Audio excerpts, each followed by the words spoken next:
Leicester Fan TV podcast, on YouTube, as seen on TalkSport. Talking everything Leicester City.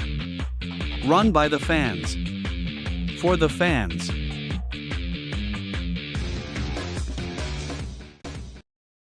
Welcome to the Leicester Fan TV podcast, Sam. Obviously, on the back of two wins, one against Leeds midweek and then one against Wolves. Both clean sheets, 6 goals scored, 0 conceded. And now we go into the big game, probably the toughest test yet in a Man City team. But what are kind of your thoughts from the last 2 games? I think, obviously, we had 2 good wins against 2 very poor sides. Leeds were poor, Wolves were poor. They're both in the bottom 3 now. I think our biggest challenge coming up, it's not just the Man City game, but there's 3 more matches before the World Cup. I think the biggest challenge we face now is staying out of that bottom 3 before we go back after the World Cup, because we just looked at the games we have after the World Cup. We've got such a hard running now from now on until February time. All the teams we've got are very much above us. They're not just a little bit. We've got Brighton, Man U, Liverpool, Newcastle when we come back. That's our first game after the World Cup. So yeah, obviously we need to play what's in front of us. I know that's a few months down the line, but Man City, we've got come off 2 good bounce wins. Clinical, I guess, in the end, if that's what you want to say. We took our chances well. We only had 4 shots on target against Wolves and all 4 went in.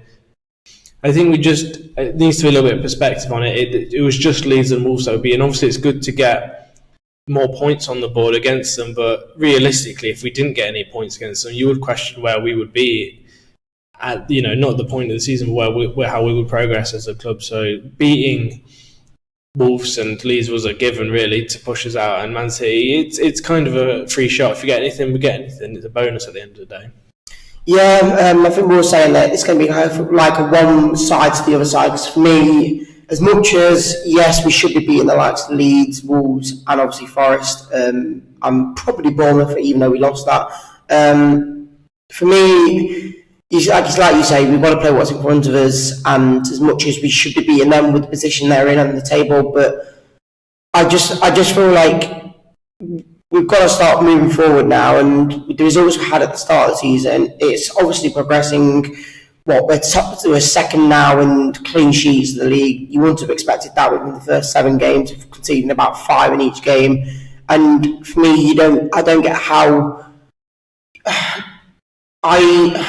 It's hard to explain, because I think, where do you get to the point where you say, okay, it's a decent game? Because for me, as much as Wolves are a bad team, you just absolutely slapped them 4-0. Yes, we've only had 5 shots on target, but we scored 4, we scored 2 against Leeds, and I think now, yes, maybe Everton and West Ham are the test, but again, they're not playing too well.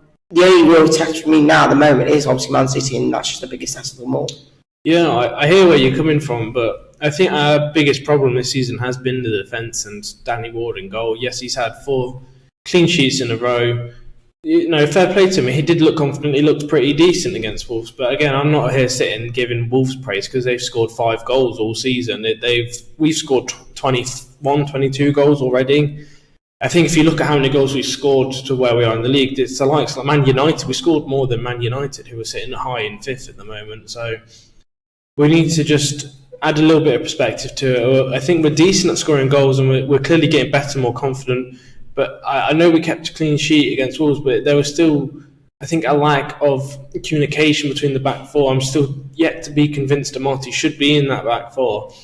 I'm not saying he had a bad game, but he scares me against Man City. I don't think it's one of those things. But Wolves are, they are where they are. They're at the bottom of the table because they're not scoring goals. We're down near the bottom because we keep conceding goals, not because we can't score. And I think that's our problem. That's our Achilles heel at the moment. Surely, as much as, again, like you say, they are the teams near the bottom, but you've got to be in some way, somewhat good enough to have 4 clean sheets in that last 5. Listen, it's the Premier League. Nottingham Forest beat Liverpool at the weekend, so you can't say anything. Newcastle beat Spurs the other day. Newcastle are on form, but it can go any 2 which of ways. You win, you lose, you draw.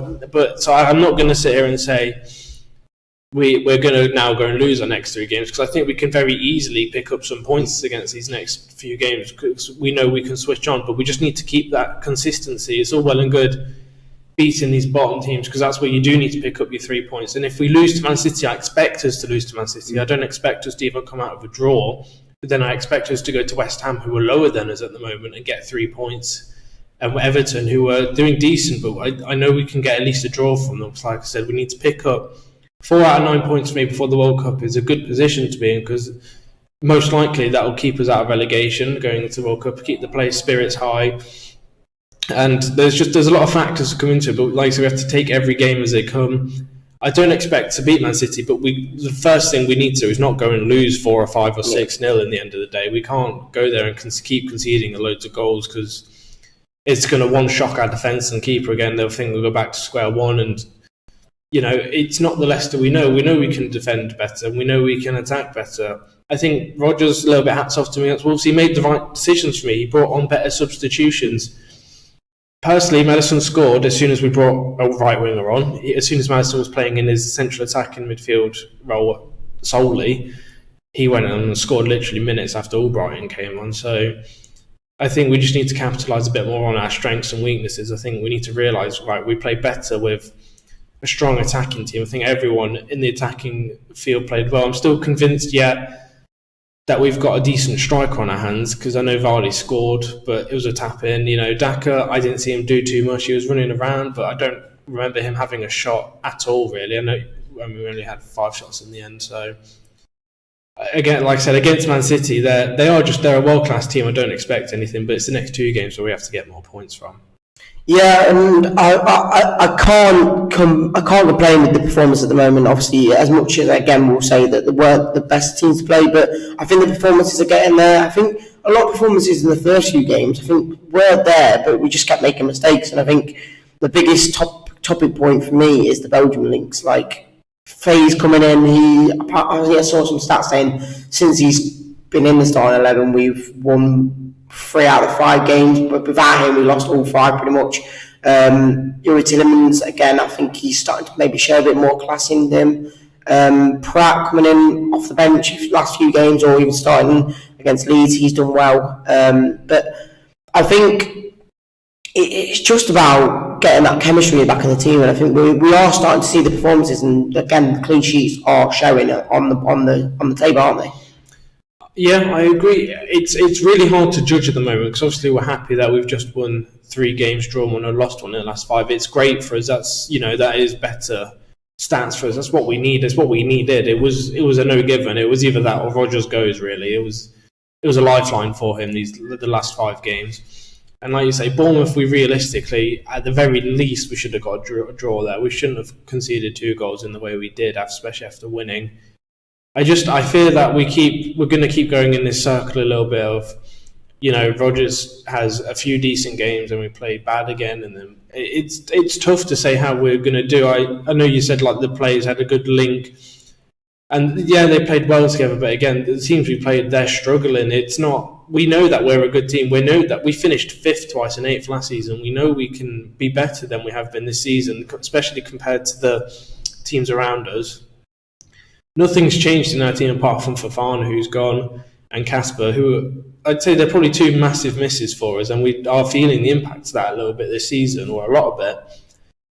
But you just got to play with what you've got at the moment, and the team we've got is, it's an outstanding team. They got us 5th twice. There's nothing's changed in that team apart from a couple of players, that were left. And I'm not saying, that easily replaceable. We should have got a new keeper. Personally, I'm not, I don't think Ward is Leicester's number 1. I don't think he was the right choice at all. I still don't think it. He can make as many saves as he likes. He's had a few good games. Yeah, he's not the quality of the keeper we kind of want if we're wanting to aim for the top 10 / top whatever it is. But I think we'll talk about the Rodgers situation now. Obviously, I was at the game yesterday, and we didn't see him come out after the game clapping. It was only the players, and I'm guessing that's because now he wants to try and just get the performances in there, get the results to show that he is the man for the job still. I did say I was Rodgers out because of only one reason, and that was because he just wasn't putting the right players in. And like even you said, the team hasn't changed still, but the performances are getting there. Maybe Ward is starting to maybe show it, as much as he's not a number one for us both.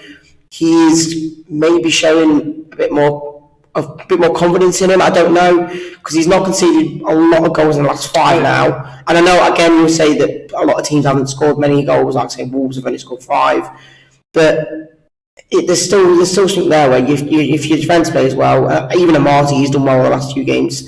A few moments, but I think maybe a bit of confidence in him now will hopefully push him forward. I mean, like you said earlier, you have to win what's in front of you, and yeah, maybe it does give him a bit of confidence. It's just we can't pave over the cracks. He did let in 6 goals against Spurs. He did let in 5 goals against Brighton. I'm not saying they were all his fault, but if you go back and watch the highlights, he made some mistakes against Bournemouth. You saw the Super Mario jump he did in the air and completely hover over the ball. It's just a lack of professionalism from him. And I'm not here slating him because he had a good game and fans will disagree, but you've got to be a bit more realistic with it. A lot of fans will be happy that we won these 2 games, but then they'll be saying everything's great at Leicester when it's really not. We shouldn't be 16th now and be happy we're out of the bottom 3. We're, how can we were 5th twice in the European Conference League semi-final last season. It is a real fall from grace at the moment, and we do need to bounce back, and there's no 2 ways around it. If we finish, I'd say 12th, 13th this season, I class that as a good season in the end for us because it's been poor, but we just need to move forward. The owners, if they're going to back Rodgers, they need to give him money, or they need to give Rudkin some money, because I'm not being funny, we needed signings. Our bench is pretty poor. I couldn't name. We have 5 substitutions to use now. I couldn't tell you which 5 players I'd bring on to actually change the game. I wouldn't say anyone really changes the game unless you got Vardy on the bench. Anyone else for me is just a like-for-like substitution. Yeah, Faze as well. Obviously, we've already spoke about the Belgium link, but someone who he's come in and we just seem to always find these little gems in the centre role. Again, it's only been a few games since he's been in, but he's already seeming to be that kind of force leader kind of player in that back line that we kind of needed. And maybe does Johnny Evans actually get back into the team at the moment, even with Amati doing okay? I'm not sure. He's the captain of Leicester City. Of course he gets into the team. You don't drop your captain, Here's a question for you, and someone said this before. The last few games since he's been out, we've been winning games, we've been having clean sheets. Does Tielemans keep that captaincy? Maybe it makes him stay at the club. I don't know. But does he keep this captaincy? In what sense? Because if Evans comes back into the team, that's the case. You don't do that. It doesn't matter. It doesn't matter who the player is. That's not how captaincy works. If Johnny Evans has been given the captaincy for the season, if he's in the starting 11, he will always be captain. Okay, that's just how it works. That's fine. I just maybe going forward, it might be a Tielemans is going to go. I don't care what anyone says. He's playing well and he's doing things for the badge. He's doing it just to seem like he's happy here, and he might be happy here, but he clearly wants to go. He would have signed a new contract by now if he wanted to stay. He was playing poor for the past 12 months. I don't care if he scored a wonder goal against Wolves. Yeah, it's a good goal, but he's still only been bang average the past year.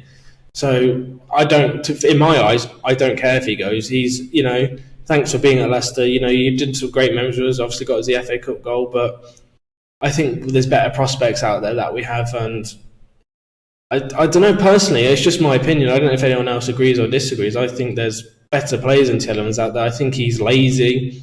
I think he's not, he's looked decent in the past couple of games. Don't get me wrong, but I don't know. I'm not judging him on the past 2 games. I'm judging him on the past 12 months. And I think that's the thing with a lot of Leicester fans. It goes straight over their heads, and it's just we win 2 games in a row, and all of a sudden it's sunshine and rainbows again. When it's really not. You just got to look at the bigger picture at the moment. And bigger picture is we're 16th, and we're only 2 points off being dead last again. So you just got to have a bit of perspective with realism and optimism. It's all well and good being happy and dandy. We won 2 games, but now we've got 3 games ahead of us that are very tough. Let's have a bit of realistic with it. And I know I might sound like a negative Nancy, but you got to just mix the good times with the bad and realise 3 wins against 3 teams that are in the bottom 3 isn't really much progression. We need to see progression by beating teams like West Ham and Everton, who are sitting a little bit higher than us. Man City, whitewash, don't care what we do against them. If we get any points, great. But the other two games, we need to pick up points, and I think that's just a given if we want to move up the table. Yeah, I think at the start of the season, we probably wouldn't have even expected to beat the likes of Wolves and Leeds, though. So it's a plus that we have started to win games as well. But going into the realistic game, to the Man City game, who are you looking to maybe start in that game? Would you start Pratt again after him playing again, or would you switch anyone out after the game? Do you want me to say what I think the team will be or what I want it to be? Well, we say what you think the team will be, because there's a lot of players I'm guessing you'd put in that. We know that you won't be in there, but yeah. What would you kind of put against this Man City side? For me personally, I would put. I think we played the same team that we played against Wolves, but I wouldn't worry too much about changing everything. I'd probably start Vardy, because again, Daka, he's had 2 games against Leeds and Wolves where I don't think he did much. Personally, after watching him, he didn't look like he did anything. For me, I'd drop Dewsbury Hall. I think he's been I don't think he's been on top of his form against Leeds and Wolves. People said he was playing really well and up for man of the match. I personally didn't see it. I think he was running around like he always does, but I think he gave away a ball quite a few times against Wolves again, and I think he needs a break. I think he's been playing every game. I think he just needs to. Roger needs to bench him just for him to get a little bit of confidence. Like, oh, I've been benched. I need to up my game a little bit. And I think Pratt deserves a spot more than anything. I'm not just saying that Dewsbury has been bad. I'm saying I think Pratt deserves to work his way into the team a little more. There's nothing wrong with dropping someone like Dewsbury Hall for Pratt to come in. It's a little bit of competition in the game, but it's fighting for your place. There's nothing wrong with fighting for a position in the first team if people want it. That's how football works. Players come in, and if they really want it, they'll fight for their spot.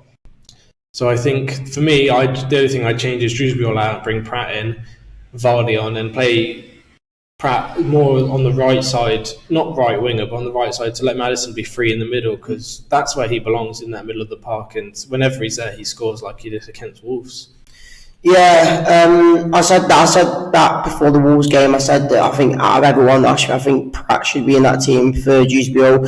Again, as much as Dewsbury's done well, he did well against Wolves, I guess, but it's a time for now where if someone's started playing well the last few games, played brilliantly against Leeds. No, not at all. And as I say, as much as we want Dewsbury to play, maybe it gives him a bit more pressure to hopefully, when he comes on as a sub or whatnot, to be that impactful player as much as he has been since he started. So I probably would play Pratt. He's a bit more aggressive on the ball as well at times, getting pressure on the players. So going into the Man City game, I would probably start Vardy as well. I think he's that sort of player, in that big sort of game, he'll probably be the one to score. I don't think Daka would. He's probably riddled with confidence after because that goal against Wolves was his first goal this season. He's one of those players which, as soon as he gets one goal, he carries on, and I think he'll score again. Especially Man City is probably a great game for him to go into as the next game, because we know he likes the top 6 club, and he might bag a goal or two against them. I think you just got to. It's tough to say anything against Man City, because this season's been such a weird season for every club. Like, say, Forest beat Liverpool the other day, and so on and so forth. Teams have just been winning left, right, and centre that you didn't think could. So I'm not going to sit here and say we can lose. I'm not that negative. I think we can go in and get something out of Man City, but it's one of those things. If we make a mistake in defence, like we have done a lot this season, someone like Man City, they're going to capitalise every chance they get with Haaland, Bernardo Silva, Mahrez, just everyone in that team, Foden, they're going to put a few goals against us if we do make mistakes. Yeah, and just before we wrap up, we want to know we know it's pretty much a free game anyway. Like your dad said, it's a one-off. If we get a draw, win, perfect. But if we lose, I don't think we really mind. But what would your realistic score prediction be before we do it? Again, it realistically depends on which Leicester turns up. It's so hard to comment on, because against the Wolves game, I said I could see us losing against Wolves, because I seen their attacking team, and it's like I'm really surprised they are where they are with the team. Like, they got Neves, Diego Costa, Traore, and just they've got a really good attacking team. And I'm surprised they've only scored 5 goals. So, for me, if you wanted my honest opinion for a score prediction, I think we're going to lose 3-1. I don't think we're going to. There's nothing wrong with that. We know we could get easily beaten. But I think just got to look at it realistically. We are Leicester in a position where we're finding it tough at the moment. And I know we could have a mass amount of confidence from these past 2 games, and the lads might really want it. So I'm saying 3-1. I don't believe it's going to be 3-1. I really couldn't say either way.